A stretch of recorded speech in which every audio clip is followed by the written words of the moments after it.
Well, it says we're live. So, welcome. Oh, before I get started, though, I'm getting a warning here from YouTube telling me I might be buffering on you because my internet is not too great. So it actually gave me a warning. It gives me a warning now. It never did before. But anyway, welcome from the Crossroads of America, talk show about guns, politics, or anything else that crosses my mind. Answer questions from the audience, either in the chat or by email at rickslifeasIseeit@gmail.com or Spotted Rick. You've got mail at gmail.com. I have a Patreon page, PayPal, and all that other good stuff is all down in the descriptions below. So there we go. So we are, I said, just waiting for people to drift in here. And let's see, first in the chat room today was Kingpin. He's not in here, so he might be working.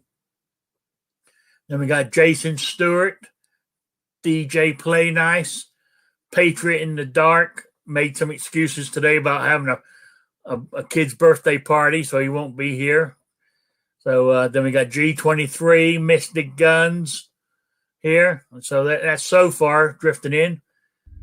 And the panelists are starting to arrive. We got up here in my corner here, we got New York Outcast. How you doing? Doing well. Good afternoon, everybody. Thanks for having me. Yeah, then we got Guns and Barbecue. Howdy, howdy. Thanks for having me. Yeah, then we got Clovertech. He's not using his normal icon. Man, So, I don't know. Yeah, I had to clear my cache and all that stuff a couple days ago to fix an issue, and I guess that something was saved in that I don't know. I'm gonna have to get with Night Strike and see if we can figure it out. Okay. All right. I can't remember how to do it. There's a certain way you go in and load it up or whatever. But anyway, Yeah. Then we get Will and Well Armed. How you doing? I'm good. I think the way this works is it picks up your phone number and not your email address, because that picture it puts on me as my phone number, email, my picture. Oh, all right. I can't remember how I did it now. If that helps you, Clovertech, just look at that versus your email. It's not associated with your email. I don't know. Anyway, I'm back, guys. I was back on Wednesday night, but I'm back again here for the people that weren't there. Operation was a success. Got a new hip now. I'm the $6 million man. Got 2 artificial hips, so we'll see how we're doing. I'm moving around better today. There you go. You got it back. Yeah, there's the Clovertech icon that we all love. There we go. Anyway, so I'm back. I don't know how I got a cushion on this chair, and sitting in it, it's still uncomfortable for me. So I don't know if I'm going to be longer than an hour or hour 15 minutes today, because of the pain it puts onto my hip. I don't want to do any damage to it unless I absolutely have to. Remind me again, what did you have done, Rick? I had a total right hip replacement. Ah, okay. How long was that procedure? Just 90 curious. minutes. Really? That's pretty quick. Good Lord. Yeah. And my operation was at 8. I come out of anesthesia around 11-ish. And they would have had me up and walking by 12, but the therapist got lost somewhere. She disappeared. They couldn't find her for 2 hours. Wow. They had me up and walking that afternoon anyway. Wow. Modern technology, you're man. You're using a walker, but they got you up on that leg. Yeah, but still, man, that's crazy. I bet you once upon a time you'd be down weeks with something like that. Oh, yeah. You would be. Yeah, and then they sent me home Friday morning. Now, this new hip, does it have Bluetooth and Wi-Fi? Does it have all that built in? I'm sure it does, right? I'm sure it does. They didn't, I think to switch it on, you got to pay more for it, though. Right. Subscription service, right. Yeah, it's there. The capability's there, but you got to pay for it. Satellite radio, the whole 9 yards. Yeah. Oh, yeah.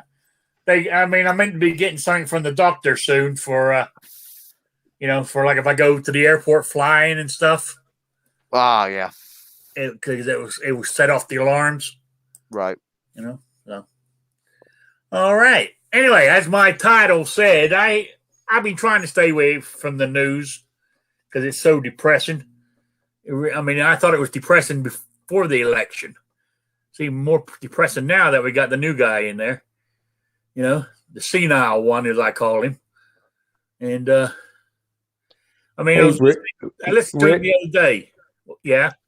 Not to dwell on the news, but there is an article in Time magazine, and it's a leftist point of view of how they justify what they did in the election, as far as changing the law. Oh yeah. I was going to talk about that. 6,500 words. 6,500 words, and they actually call it a conspiracy. They actually call it a cabal. Yeah, they actually claiming to do what we were saying they were doing. It's like the psychopath in the movie that writes the journalist, and they put it in print. It's that type of self-confession. Yeah, did you see that, Clovertech? That article that was in Time magazine? No, I'm not. I don't guess I have. I don't. I applaud you for unplugging because I stay unplugged the vast majority of the time unless it directly deals with 2A. I don't pay a lot of attention, honestly. Yeah. Well, the media admits that they done what they bombarded the country with only their side of it for because it was all to get rid of Trump. They didn't care how they did it. Sure. Well, don't need an article to know that, right? Yeah. We know that, but they're actually omitting it in print. Yeah. There was even a part in there where they,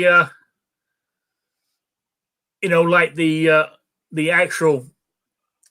storming of the Capitol building, that they had actually organized it. That's what they're claiming. Wow. They told their people to, they wanted their people to sort of like do it, but not get caught type thing because they wanted to blamed on the Trump people. And it says it in there.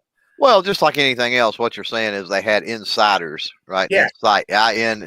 INCITER, I guess, not with an S, not insiders, but with a C, inciters. Yeah. Yeah. That they dispersed. And the left, the political left, let's just say that, that's a tactic they've used for decades probably now, where they'll throw a crowd with hundreds, they'll throw a couple dozen people in there that incite, and here we go. Oh yeah. But anyway, I mean, I was reading.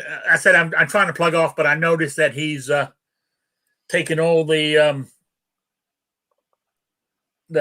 terrorist status off of Yemen and all this kind of stuff. Iran, you see, the UN inspectors found traces of what they use for atomic bombs when they're not in a place they're not meant to have it. Yeah, enriched uranium, probably. Yeah, they said so. They started already. He's going to let them do it. I mean, and he goes dark days ahead. He has no. I mean, his whole campaign was, "I've got a plan to get this COVID under control." Now he admits he doesn't have one. Sure. It's it's pitiful. Then he gets those Republican people up there to talk about getting this stimulus package through, and he totally just says "fuck you" and pushes through the 1.9 trillion one. He's going to give everybody $1,400. I mean, I'm assuming he, in his senile brain, he thinks that's going to win over the 75 million Trump supporters. Well, also that's means tested now as well. So that means only people, it was 2,000, then it was 1,400 because we already got 600 plus the 1,400 equals 2,000. Now they actually are saying only the people below 50,000 get that. Right. Yeah. Yeah. So for every man, woman, and child, this 2 trillion equals about $6,000 per family household that we're going to pay or be in debt for. So, I've got a family of 5, so that's 30,000, and we're not going to see a penny of it. Most of this is going, to overseas, transvestites in Pakistan and bullshit like that. Yeah, yeah. Oh, anyway, the gun snob says, Rick, when are you going to run the marathon since you got those bionic man parts now? Well, unfortunately, it's this man-made part in front here that might stop me. All this weight up top here. Now I got to get rid of. I don't want to break the hips by carrying all this weight. But anyway, yeah, you're right. I mean, everything that I've seen so far, and they're only going this. The jobs for January came out. A whole 6,000 jobs. That was all that was created. Yeah, and remember that the financial sector, economic sector, we're talking about tax, right? Yeah. January through April is really, really, really heavy with tax time and accountant work and that sort of thing. So people hire on extra staff for that. So that has nothing to do with anything other than just that time of the year. And typically, that's what's interesting is that, with just 6,000, there's far more jobs than that. H&R Block, for example, which hires seasonal workers, right, to work at their stores, for a fact they hire more than 6,000 employees a year at this time. Yeah. Yeah. So anyway, there was, I just see it, and they don't seem too worried about it, that the country's going to hell. He has no clue what's going on away. He's only doing what his puppet masters are telling him to do. They've got a total different spin on it. They look as the more that are unemployed or stop looking for employment, the more they're going to have on the welfare system and to be able to be a dedicated voter. Maybe that's how I look at it. I mean, and I understand. I understand. It ain't going to work, but I understand their theory about getting off of fossil fuels onto more, more earth-friendly power. But you've got to have the infrastructure set up before you start cutting. I mean, like cutting down the pipeline, stopped all drilling and exploration on federal lands now. And he's putting thousands upon thousands of people out of work. But he hasn't got the job set up to start to build the windmills, and do all this other kind of stuff yet. He should get all that set up before he starts cutting off the other stuff. Well, I don't think anybody flat out disagrees that we should move to alternative energy, renewable energy. That's the mark of, if you look at the classification of civilizations, the utilization of energy is one of them, right? So being able to harness things in the universe and different things to use as energy, that's renewable resources, that's more efficient. There's nothing wrong in moving toward that as a species, as a society, as intelligence, as whatever. The problem that you run into is we've already got so many examples of solar panel farms, of windmill farms that are out there. Millions and billions of dollars were spent on them, and they're not even plugged into the electrical grid. They're not even supplying anything. They were built, they're there, but then it's like, the cost to hook them up to the grid is enormous, or we don't have the technology to do that, to be able to regulate the input of power, or whatever, to bring it into the system, or whatever the case may be. And they're sitting out there, the money was spent, and it was just a big waste of money, right?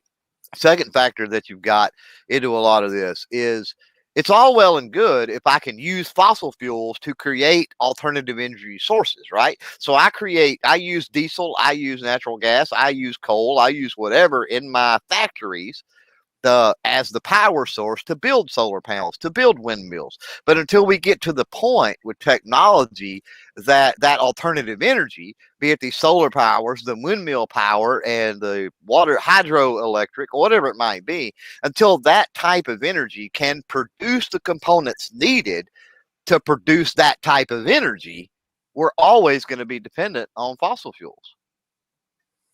Yeah, I agree. Yeah. What I'm saying is the way he's cutting it all out before he's got the other side set up. It's just asinine. It really is. So, and not to mention that the renewable, the wind and the solar is only available when there's light and wind available. So that's not necessarily matches up when people need it. So well, that's where battery tech and a lot of that stuff is not caught up yet, right? That's how you offset that, is you have these big, huge capacitors, these big, huge battery bank farms and stuff like that can store that, right? And it creates that buffer, same as the RAM in your computer or whatever else it might be, right? And you're able to utilize but batteries that. Are so, yeah, but batteries are so unclean today. I mean, totally. We don't have any major battery manufacturers in America anymore. They're all in China. Agree.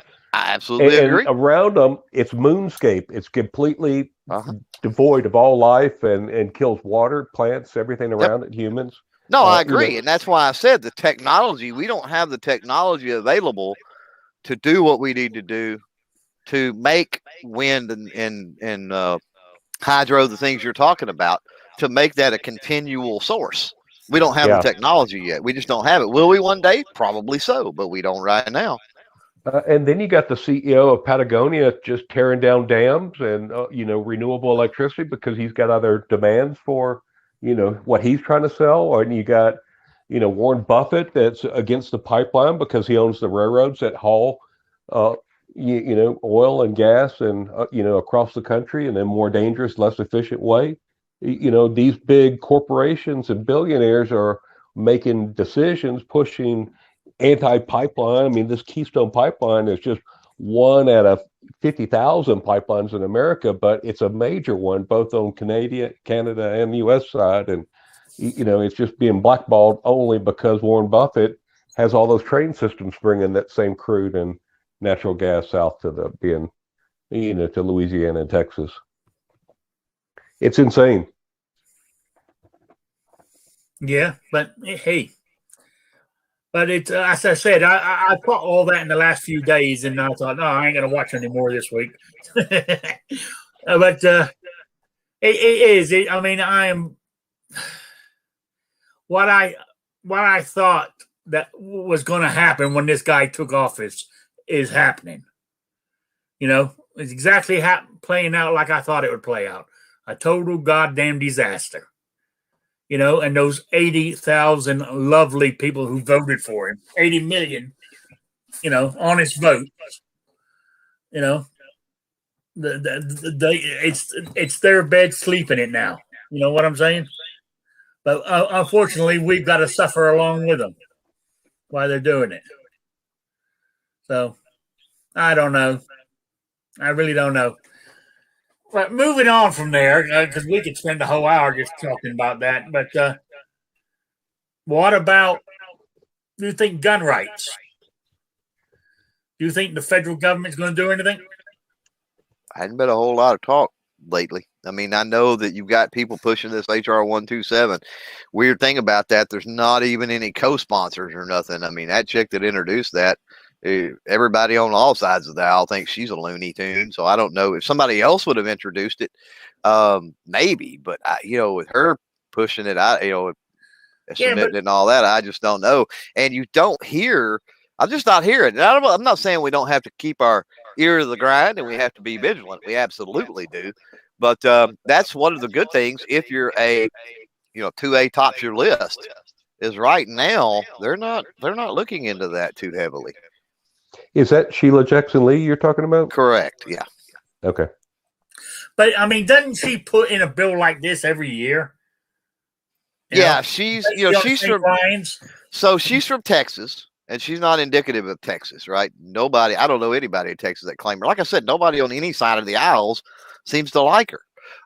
She throws this crazy stuff out there because you hear the AOCs and you hear all these other people that often say crazy stuff and everything, right?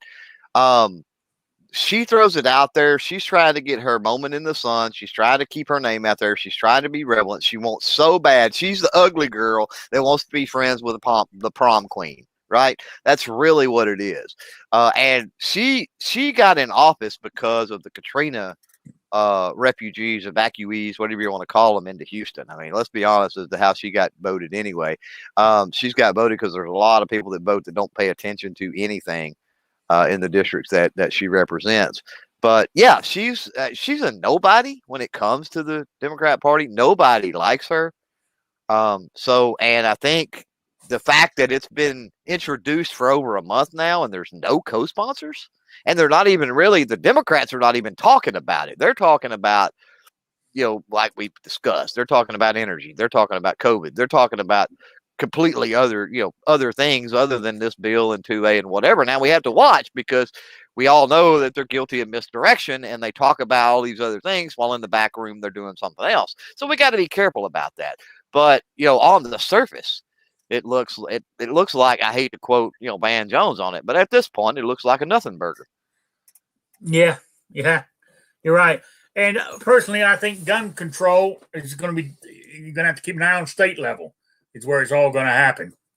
Well, it's been that way for a long time now, right? Yeah. I mean, especially in recent years, I say for a long time, it has been that way for a long time, but also in recent years, within the last decade, that's been one of the big deals. I mean, look at Washington and 1639 and some of the stuff that happened in Colorado, and New Mexico's even ended up doing some weird stuff. So yeah, I agree. Totally. I mean, a good example is the what's called risk protection orders, red flag laws, right? Right. Trump, done his famous quote that everybody takes out of context, but on a federal level, it was never picked up. But 19 states now have red flag laws because it's being done. Each state, one by one, are falling to it. For some reason, we're not getting the word out how it's, because they're going on to, keeping the guns away from people with mental problems or spouse abuse, and they're not looking at how they're actually doing it by, I call them up and say, hey, look, this guy's crazy. He's got guns, and they just come and take them without any due process, without your day in court. Somehow that is not being stressed enough what they're doing. I mean, but then again, look what they've done this whole pandemic. They have abused the Constitution, totally ignored it on all kinds of bullshit. So what does it matter on this? You know what I'm saying? They know they can get away with it all now, so they're going to do it. That's how I feel about it. And then throw the whole Reddit, GameStop, stock hole thing, speculators type thing into it, right? Yeah. And that's a whole other thing that I'm not anywhere near a financial advisor and don't completely understand it. I have spent my time playing around in the stock market, and I am invested in multiple companies, but that type of trading that they're talking about, I'm not super familiar with.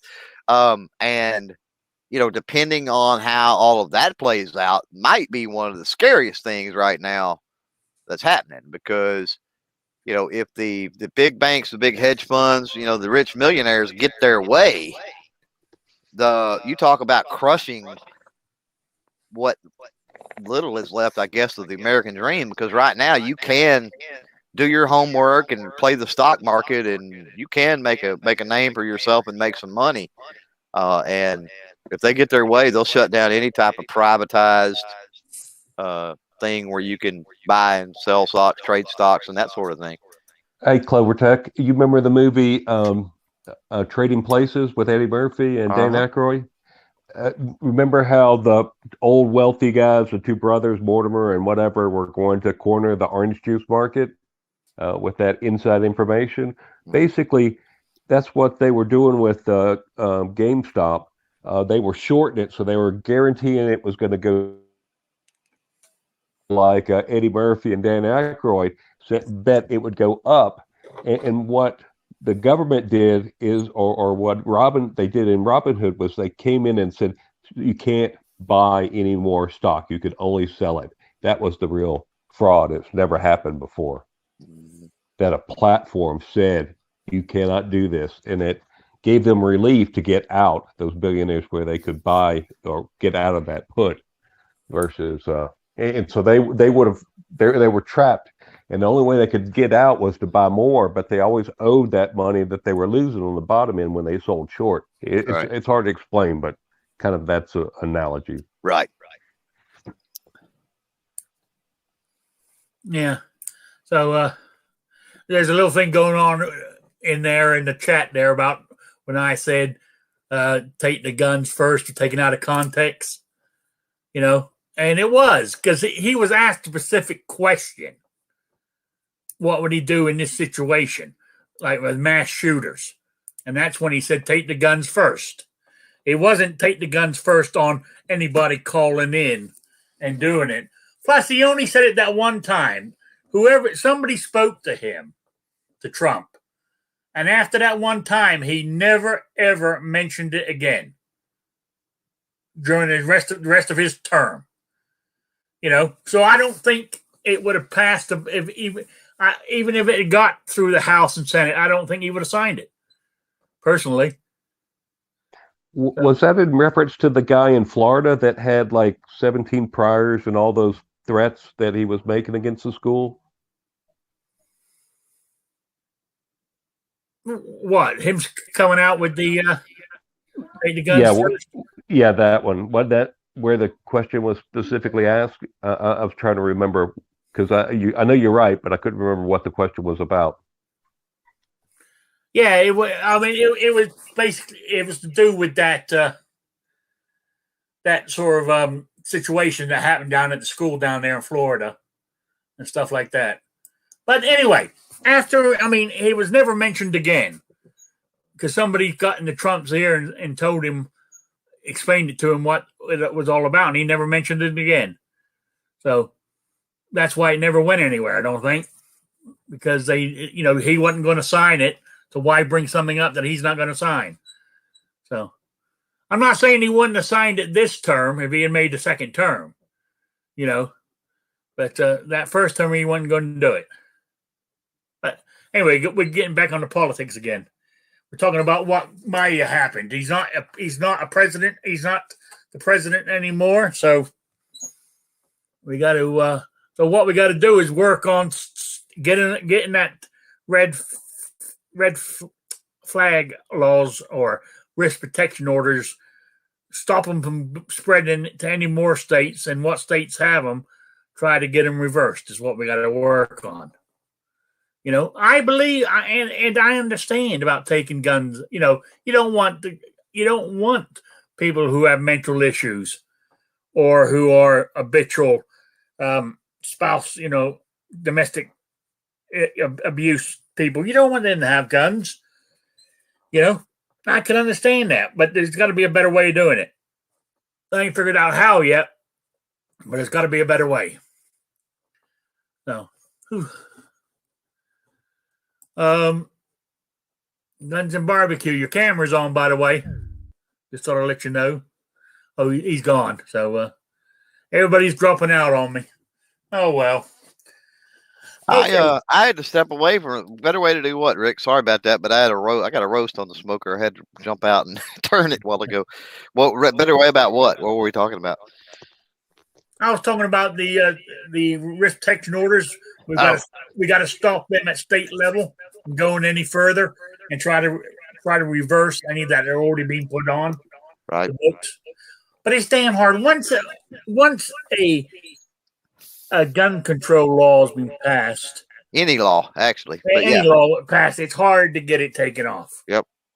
It really is. I can remember Trump saying for every one that was proposed, they would have to get rid of two.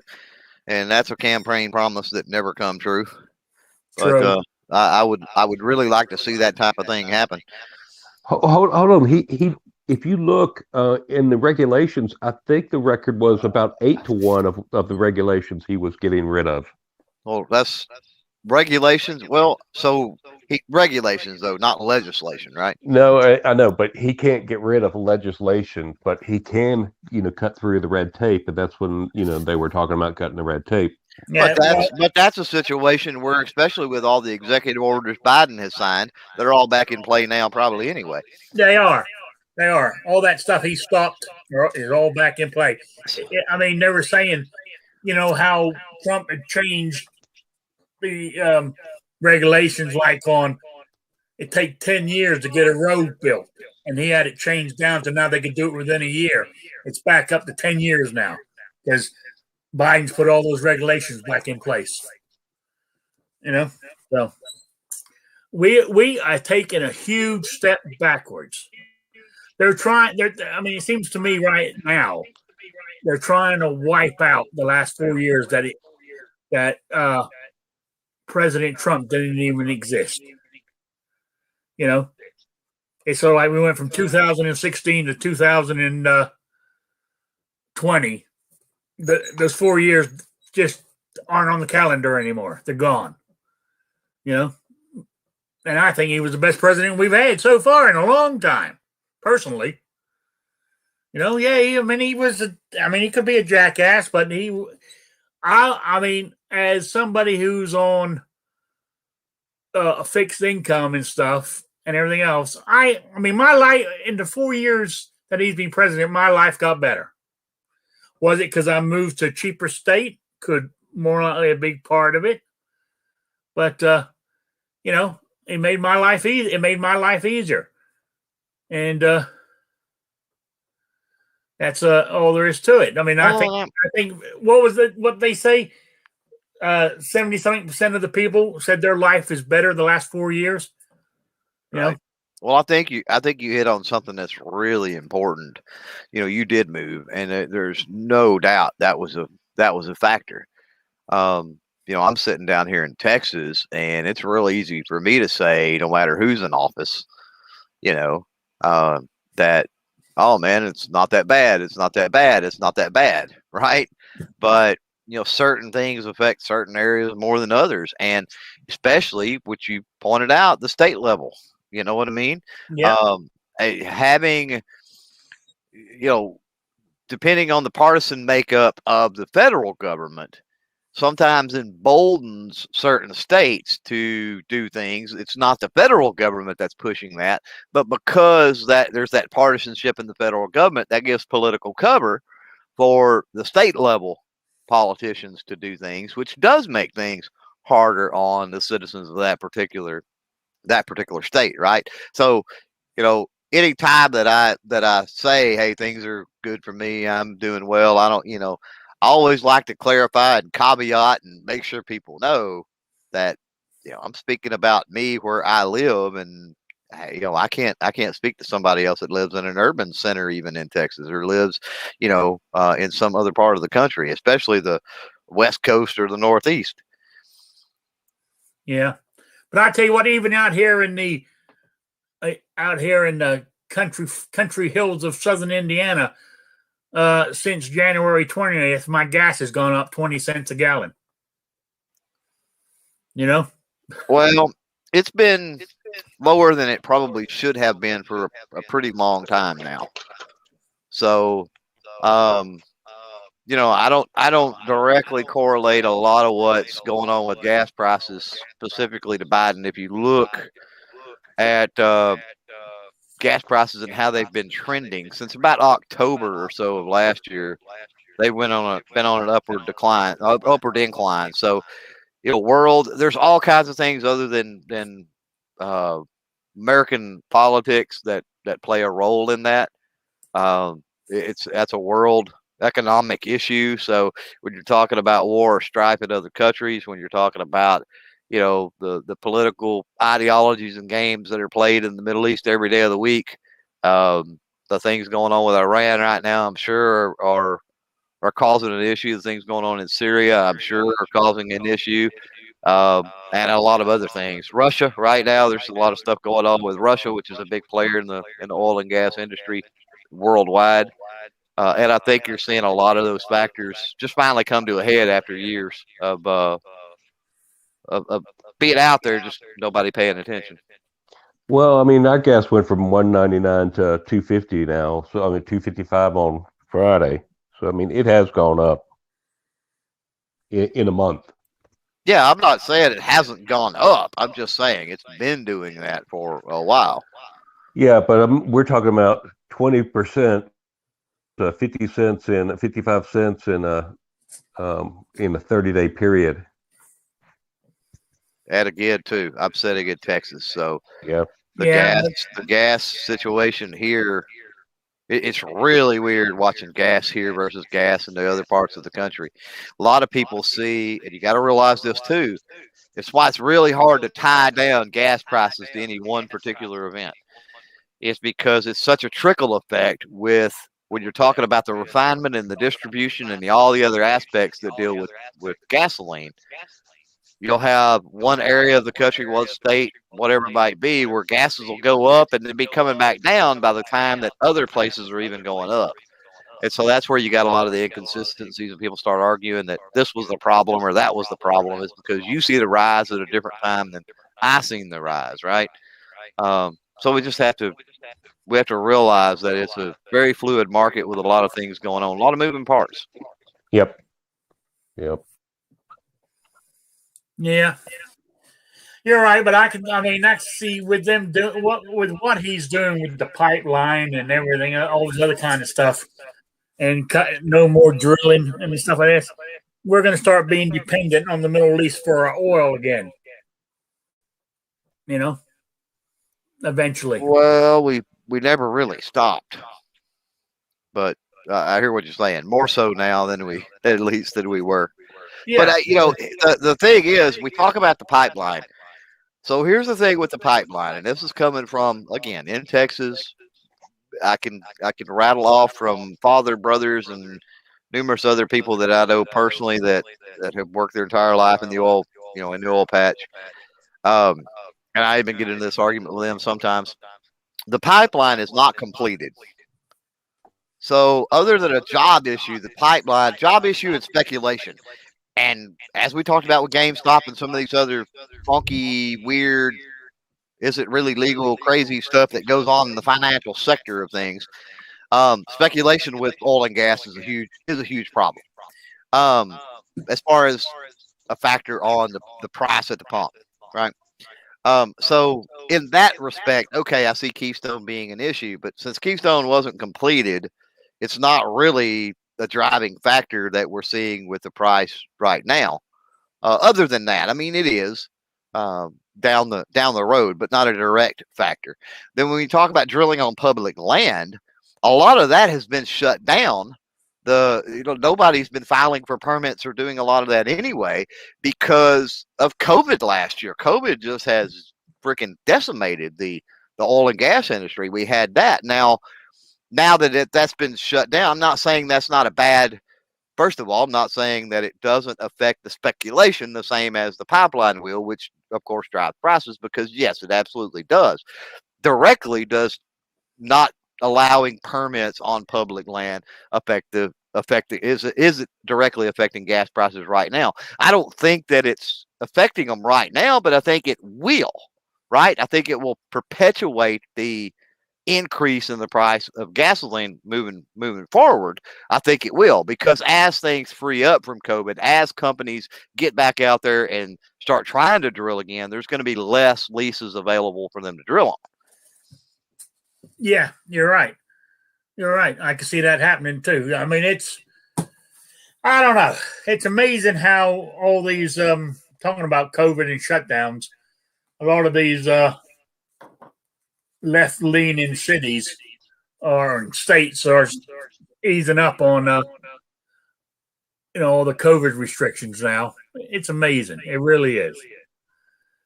No, I think it's. I mean, don't get me. I've said this before. COVID is real. I'm not disputing that, but it's just totally out of control. What way they made it, but it was the media playing on it. It was all part of the Trump take down Trump campaign. So there we go.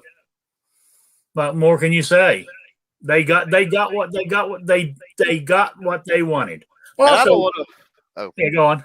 no, I was just saying I don't want to go off on a tangent, but when you talk about the Trump thing or whatever, this latest impeachment thing, right? It's like, how in the world do you impeach a president that's not the president anymore? I don't.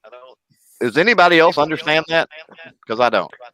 Well, and also they're trying to force him to testify against himself. I mean, that would get a normal lawyer disbarred just for that alone.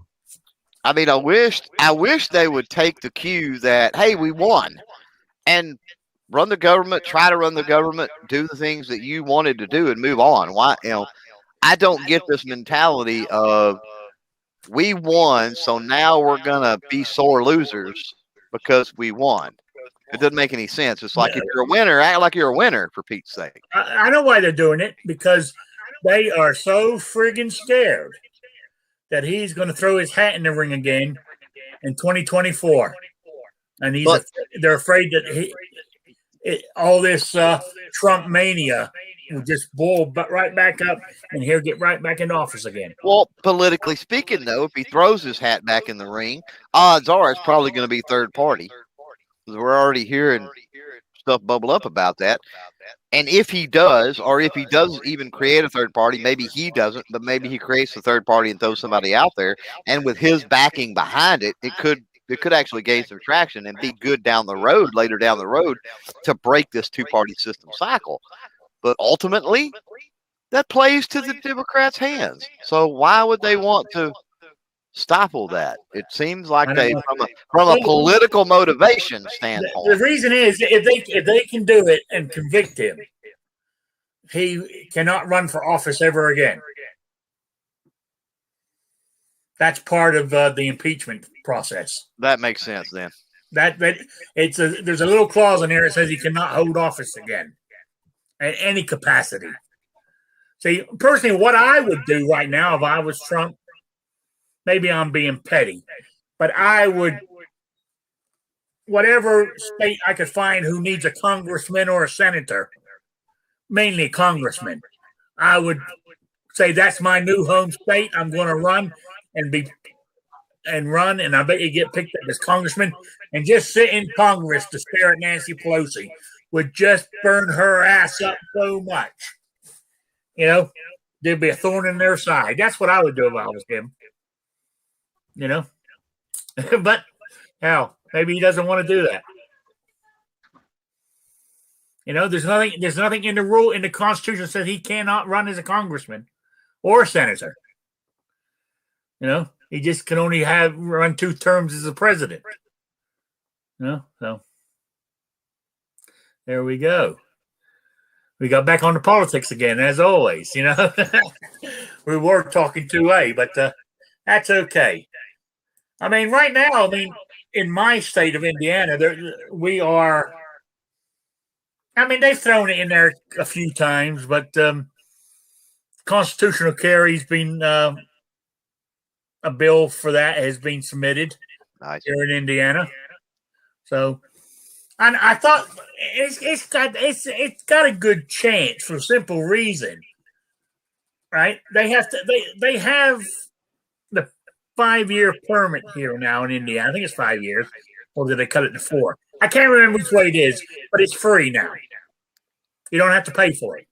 Just fill out the paperwork and you get one. It's a shell issue state.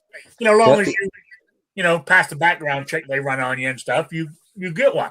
Yeah, and even the fingerprints is free. I don't know, but I mean, besides the fingerprints, you had to pay for the. I think then you had to pay state tax or state fee, fingerprints. Then you had to pay for the permit. I think the regular 4 or 5 year one cost you. I mean, it wasn't a lot, maybe $35, $40. Yeah, anything the government offers you is not going to be free. There's going to be something for administration costs. A lot of the states are paring it back, and it's really minimal, and they're not even really making money on it. It's like the state of Texas.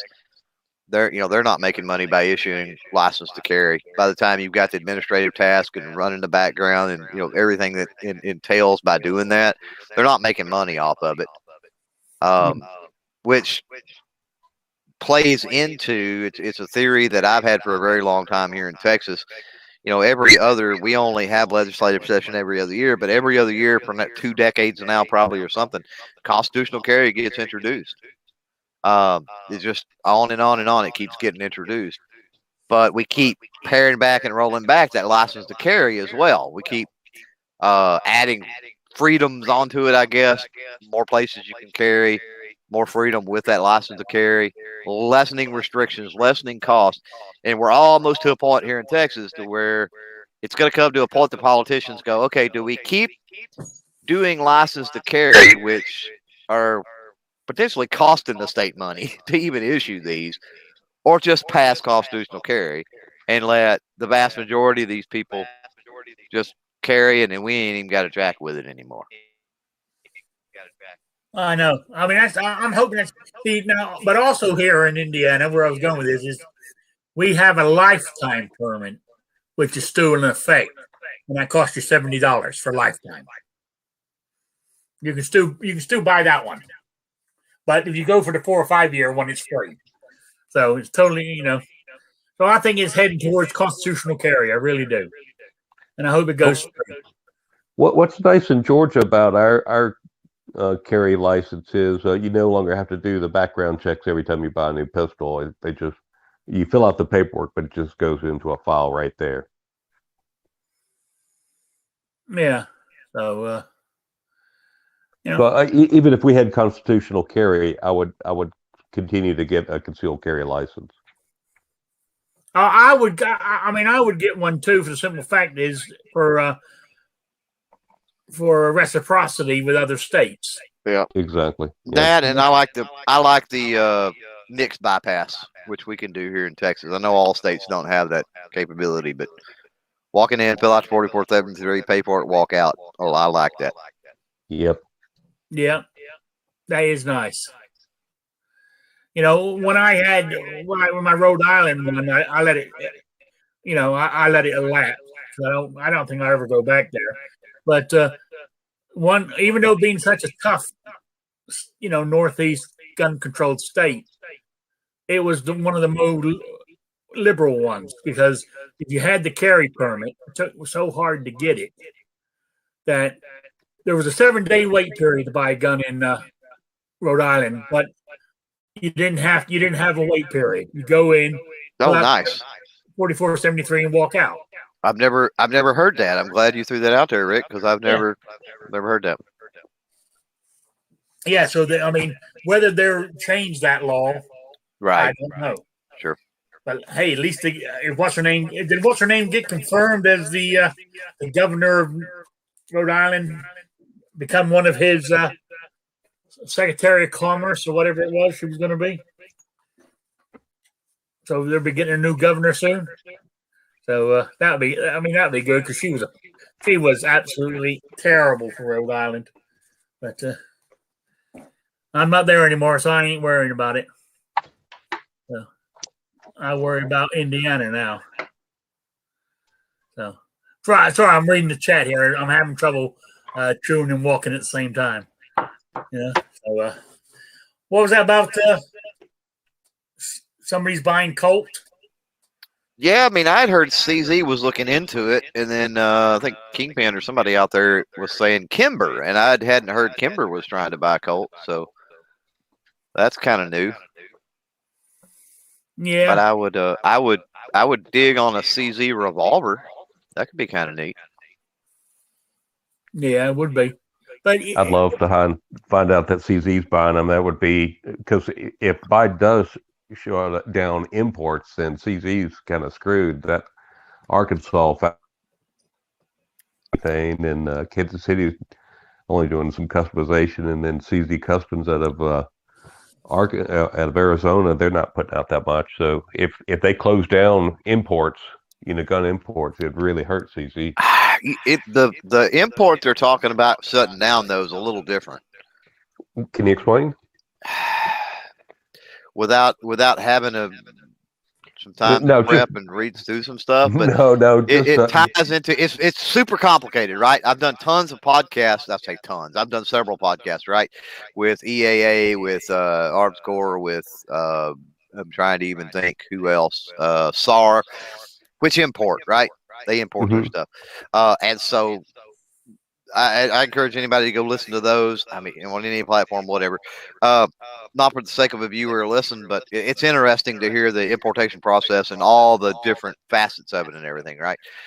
But there's a difference between a company having a U.S. established company and the company being an import, a U.S. presence, right? And then the company being strictly an importer. And then there's also things that go into when they say we're going to cut out importation. A lot of that has to do with they're not going to issue any new companies, right? It's not like new models from an existing company, right? So it deals like let's say Gerson, let's say Hatfield, let's say Canik, let's say pick any of the Turkish companies or companies, right? So what they'll say is we're not going to allow any new companies. And then there may even be caveats to that where unless they have a U.S. presence, like, for example, CZ USA, right? Walther USA, SAR USA. Correct. Yeah. Right. They have a presence in the country. And then that, I don't want to say that exempts them because that's not the right word, but that gives them certain lateral movement that just a company that is straight up importing stuff, like let's say an EAA, right, who imports Tanfolio and Gerson and Akar and several other ones. So SAR USA would have a lot more lateral movement than let's say an EAA. But EAA would still have lateral movement because they've been importing. The import agreements with those companies would be grandfathered and established for some time. So there's a ton of moving parts when it comes to importation. So we got to be careful about how importation things and in all honesty, the ATF shuts down stalwarts, maybe is the word, importation of things all the freaking time. And if you talk to these importers, big companies that import a lot of stuff, it's really a lot of times it's some interesting conversation at the sheer hoops they have to jump through. So for somebody to say a blanket statement to go, we're shutting down all imports, it's they already kind of have the capacity to do that with the stroke of a pen at the ATF anyway. Right. But it sounds good, right? As a political talking point. Have you ever interviewed any of the smaller surplus importers like Mach 1 out of Knoxville, Tennessee, or some of those that specialize in just those Israeli surplus handguns? Bringing over all the surplus stuff. No, unfortunately. Yeah. If you want to contact, I've got a contact there. Yeah. Oh, just real quick, I was looking at, I think it was at 3:49 on a Saturday, February 6th. Kingpin admitted he was wrong. Wow. You know,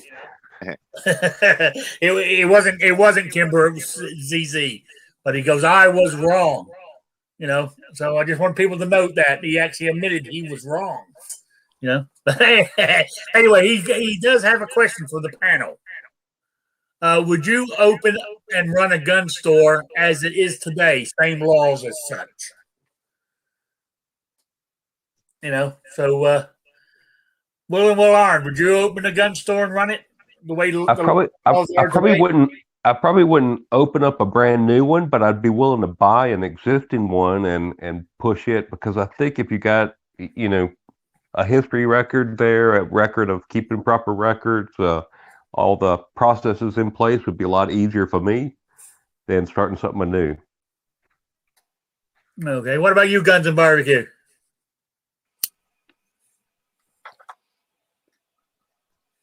Are you there? Are you out at the grill? He's muted. Yeah. So I would imagine he's left the he's gone out to his barbecue. What about you, Clever? Would you run a gun store today? I have. It's been in the plans and the works for probably 2 years now. It's just a matter of honestly not. I need a separate building to be able to do that, and looking at several $1,000s probably to get that set up. And yeah, I absolutely would. Um, I've got access through a lot of my contacts with law enforcement and everything else to a lot of the law enforcement auctions for used firearms. Yeah. And used firearms is where it's at. It's not in new ones. So obviously, I just had somebody message me the other day asking was I an FFL. They were looking for a place to send their gun that they bought. So I would get some of that, but for the most part, I would like to bid on some of these auctions and be able to keep one or two out of a lot for myself for my collection, and then have a means by which I could turn around and maybe sell them locally. But for the most part, be able to put them online. We're talking about gun broker. We're talking about places that you legally go to online and all that kind of stuff. Just for the people that might be listening that think there's some kind of online loophole thing. But yeah, put them on let's say gun broker or something like that, or even go as far as to build a website for it, right? And yeah, kind of you'll be able to pick up a few good guns while paying the utilities and other things it requires to keep the building itself open, because you got to keep normal hours. You got to show the ATF that you're in it to make money and as a business. So unfortunately, I wouldn't get to keep everything I bought at auctions, but Yeah. I could keep some, and that could be cool. Yeah, well, I mean, be honest, for me, I would love to do something like that, but there's two things going against it. Now listen carefully now. Two things going against it. One, my boss. If I was running a gun store, my boss would be an asshole, and I would be a lazy employee.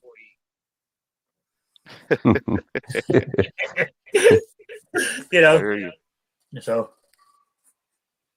I mean, I maybe if I was, 20 years younger, I might be interested in doing it, but not now. So I would probably. I mean, I got my CNL, my CNR license. I don't really use it like I should, because it's all got to do with, every time I want to buy something, I use the money to pay a bill or something else instead. Yeah. So. Well, I would look into, honestly, if I did it, I would probably look into hiring somebody part-time to actually, man the shop more or less. That way it didn't infringe on any of my freedom and my time. Yeah. And then it wouldn't be so bad as long as it could sell enough used guns or whatever to support their salary and keeping the lights on. The perk of, like I said, being able to, first of all, bid on some of these auctions, but then second of all, to be able to add some of that to my collection would be worth it. Yeah, but I would like to be. I mean, like you said, somebody asked if you're an FFL because I like to have. I wouldn't mind doing that, but I think there's a catch to it. You can't. Can you just do that? Be an FFL? Let people send guns to you? As long as you're making money. As long as you can show that you're, it is a business and you're making money. But depending on what you're charging for a transfer, it takes an awful lot of transfers to, you know what I mean? Yeah. Yeah, I mean, I wouldn't mind doing something like that. So, it's somebody says, "Could you do that?" and they send the gun to me, then they come pick it up. And there's no sort of, I don't have to worry about inventory or anything like that, Right, and everything would get disposed of quickly, right, on your bound book. So that would come in a few days later. They would pick it up. It would be disposed of. So you would essentially keep a clean bound book, and you wouldn't have to worry about potential theft, or other things. There'd be a lot of perks to that. And I know people that do that for the most part. I know one guy that works out of his garage. He's literally got his 2-car garage, like one car of it is walled in, and it's not a very big area, but you go in there and he might have a couple of new guns just because he is a dealer and he works with a distributor, and they had a good deal, right, when he called. So like a customer ordered something, and then he called the distributor to get it, and they were like, well, if you buy 3, you can get 3 for this price. You know what I'm saying? So occasionally he has a few there, but for the most part, he just does transfers. Yeah. But I said, even doing transfers, you've got to have a secure place to show the government that you're keeping it, right? Yeah, you have to. There are requirements with with security and other things. Yeah, it has to be. They'll come out and do as part of your application process. They come out and do like an inspection type thing. Yeah. So my little gun cabinet wouldn't cut the mustard. As long as everything is locked up well. Yeah. You don't have to have this big, huge, multi-$1,000 safe or anything like that. Biggest thing is that they're locked up and they are secured. Yeah. So really, if you were going to do it like that, and you had yourself one of those sort of like big old, safes, Liberty safe. Yeah. Yeah. That was fairly not full of your own guns. If you think about it, I mean, think of the gun stores, and maybe there's not any there, but I know there's gun stores around here. They leave their stuff out all the time. Yeah, but the building's well secured. But there's bars. There's bars on all the windows and doors, right? Yeah, plus they lock, and yeah. Well, plus they have those concrete pillars that keep cars from running into the storefront as well nowadays. And they also have security camera systems, and they have, like I said, the way I understand it anyway. When the ATF, they send their field agents out and they do their inspection, it's kind of a point system. It's what it's based on. So it's like, do you have bars on the doors and windows? Okay, that's a point. And then, do you have a big, nice, fancy, heavy-duty safe? Okay, that's another point. Oh, do you have the post out front, like Will's talking about? Oh, that's And so all you have to do is meet a certain point system with that, and they consider you good to go. Yeah, I looked up a couple FFLs here, and they're in the suburbs, right in my neighborhood, and I've called them and never reached them. They never called back, so I don't know what they're doing with the FFL. Doesn't seem like there's a employee there, like you're saying. The biggest thing, and the reason that I say I'd like to have a building, and I can get a portable building for a few grand. That's why I said it wouldn't be, but a few grand for me, tough. But if you have it out of your garage, if it's attached to your domicile, right, then that's fair game. And so I don't want to create a situation. Could I take my office in the house and turn that into, or even at this point with all the kids moved out, my living room area? Absolutely could. And do that just in a matter of days and have that ready to go. But that gives the ATF, if they wanted to, they could go through the rest of my house and stuff, and I don't want that. Well, also that would give me direct access to see your address and your home and look at it on Google Maps. And, that's not a huge concern for me, honestly. And it would be, even if I had a building, it would still be on my property here. I'm not talking about getting a building where I got to drive into town or do anything crazy like that, because that would be more overhead, which means it would be tougher to try to run, and then I would have to, minutes at most. I mean, closest town for me is 20 minutes away. So, if anything with an employee or whatever has a problem, then it would suck. Yeah. And Foos is out there, and he says, the other thing, having a separate building would be insurance purposes. So absolutely. Yeah. Yeah. Mind you, talking about the ATF, I mean, because, my CNR license, in the small print, the ATF can come into my house anytime they want. Mm-hmm. Well, and technically you got that with NFA items too. Yeah. So. Oh, you do? Oh yeah. Okay. All right. I've never heard anybody that's had the ATF come to their house over an NFA item that there wasn't some kind of reason. In other words, it got stolen, right? Or some type of complaint was lodged, or some kind of, you know what I mean? There was some kind of reason. It's not just like they just arbitrarily went down a list and started going to people's houses that had NFA stamps. I've never heard of such. But, that is part of it. Yeah. So, what was the next thing I was going to talk about? Oh, damn, look at the time. My quiz for next week, because I've been out of commission for a couple of weeks, as you know, because of the operation. I do have everybody for last month. I do have everybody's package here because I'm not allowed to drive. I haven't been able to get anybody to take them to the. Well, to be honest with you, I forgot to get my cousin to take him when she was here. Well, next time my cousin shows up, I'll get her to take him run down the post office this week. So those will come out. And so since this quiz, the prize is, you'll get it next week. So, so the question is, real quick, I think there's 3 patches in here and a bunch of stickers and stuff. And what I want to know is, because I happened to watch it on YouTube the other night, was a Charles Bronson movie, 1972. Was it Cato's Land? Is that how you pronounce it? Phato? Everybody in that movie had a Colt 1851 Navy cartridge conversion, except for one person. I want to know who it was and what he had, what make and model of gun he carried. So, Cato's Land, all the main characters all had the same firearm, handgun, Colt 1851 Navy cartridge conversion, except for one of them. He had a different firearm. I want to know. You can either give me the actor's name or the character he was playing, plus what was the firearm he was carrying.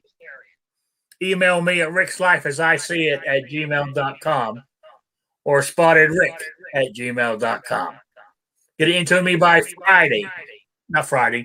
Saturday, 12 noon, Eastern time, the only time zone that matters. I heard them this morning on Caliber Corner going about how great Central Time was. They're only saying that because they're not living in the best time zone like I am. But and no, actually, to be honest with you, it's a pain in the ass right now where I live. I've told you all this before.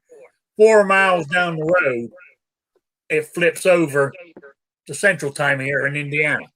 So this Southern Indiana, part of Southern Indiana is in Central Time. The other part is in Eastern Time. Why they didn't break it along state lines, I have no idea. But it's a real pain in the ass because I don't. With technology and everything the way it is nowadays, and the world basically being 24/7, I don't know why time zones are even a thing. I don't know why we're not on world time. To be honest with you, just be done with it.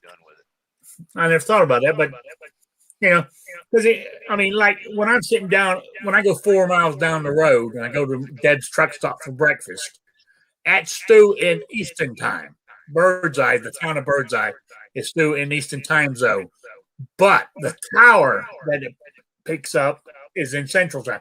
So my I'm showing an hour's difference on my. That's got to be aggravating.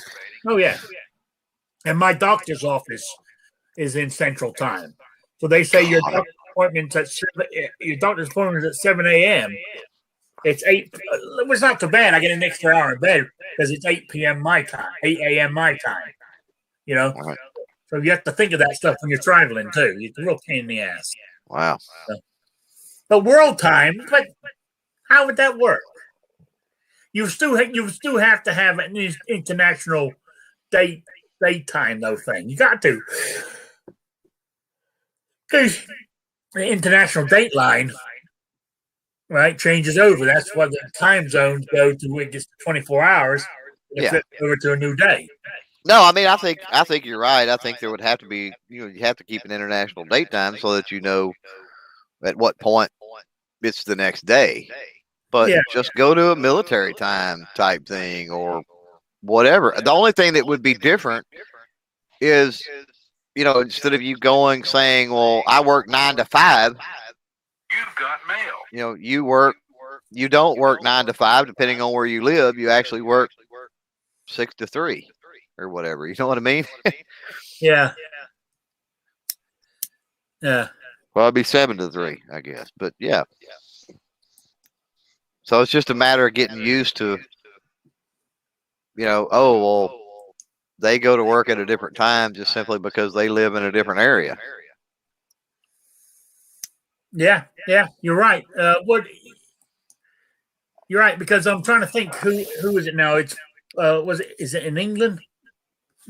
Or was it over here? The stock market. People who work in the stock market, they work different hours in England because of the stock market over here in New York and Hong Kong.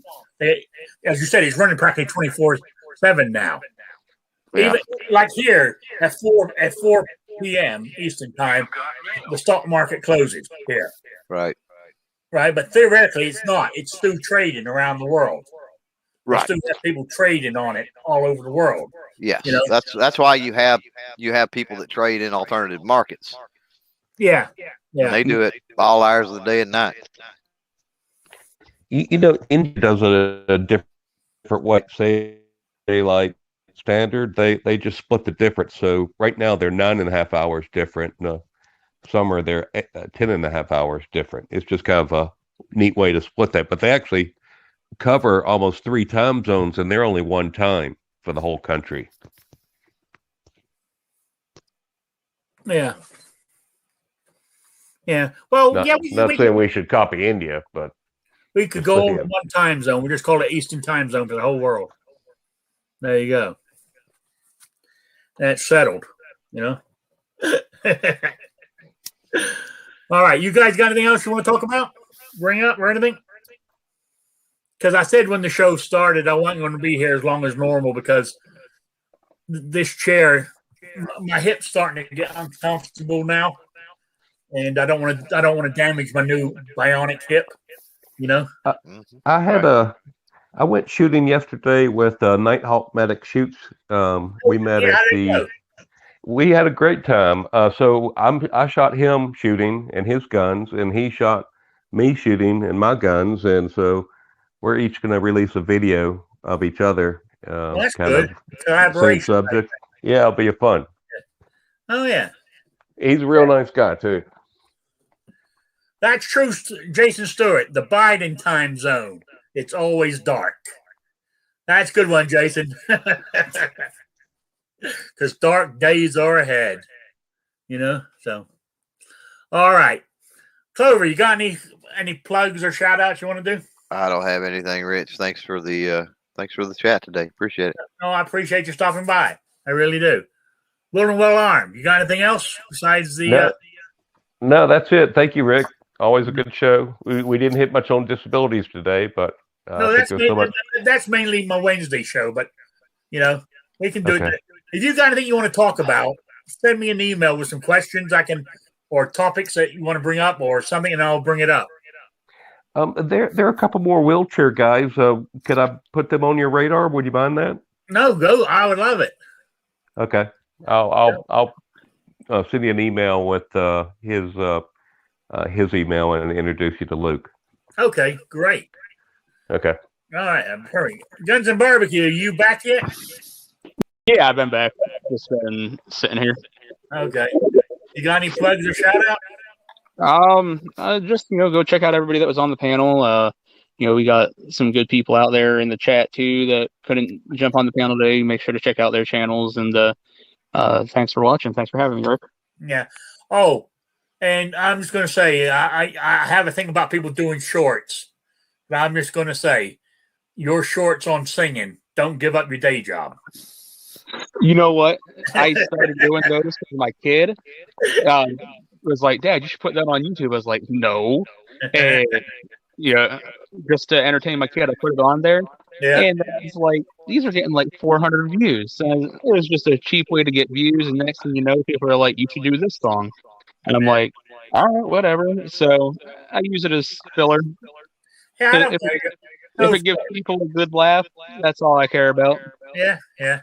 All right. I'm calling it quits, because my hip's starting to hurt. So I want to thank everybody out in the chat who stopped by on a Saturday afternoon. I really do appreciate it, more than you realize. And I will be back on Wednesday at 7 p.m. with my Rick's Life as I See It, Shooting with Disabilities. If you got any questions to do with disabilities on shooting wise, any questions you got asked or anything you want to mention or you want us to bring up, drop me an email, and I will use it in the show. Because I'm be honest with you, sometimes I struggle finding stuff. Maybe because I'm that lazy employee, and stuff. But any help I can get, I would really appreciate it. All right. So I want to say thank you for being here. I really do appreciate it. And I will see you all on Wednesday. So good afternoon, good evening, everybody. Bye, Sabrina.